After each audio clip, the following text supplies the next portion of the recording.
Have you ever noticed that no matter how much you achieve, the feeling never leaves? You reach the goal, and almost immediately, your brain starts chasing the next one, as if being enough is always one achievement away. Think about how many of these feel familiar. You apologize more than you need to. You feel guilty when you rest. You can't accept a compliment without deflecting it. You work harder than anyone around you, but feel less proud than any of them. These don't seem connected, but they may all come from the same invisible rule, one your brain built before you were old enough to question it.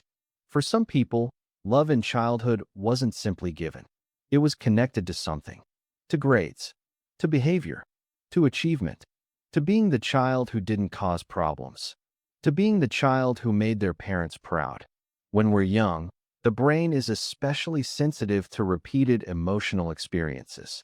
Over time, those experiences can become automatic expectations about ourselves and about other people.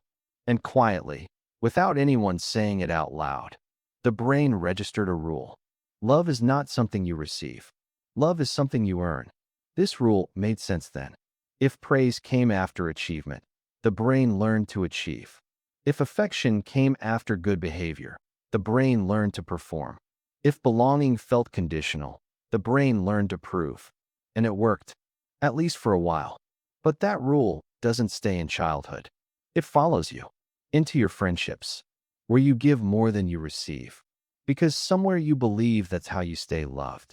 Into your work, where you finally reach the goal, but instead of feeling proud, your brain immediately asks, what's next? Into your relationships, where love feels suspicious when it arrives too easily, because unconditional love feels unfamiliar, and unfamiliar things often feel unsafe. This is not weakness. This is a brain doing exactly what it was trained to do.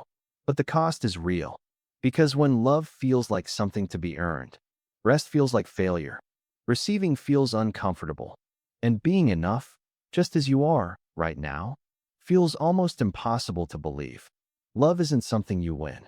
It isn't a prize waiting at the end of perfect behavior.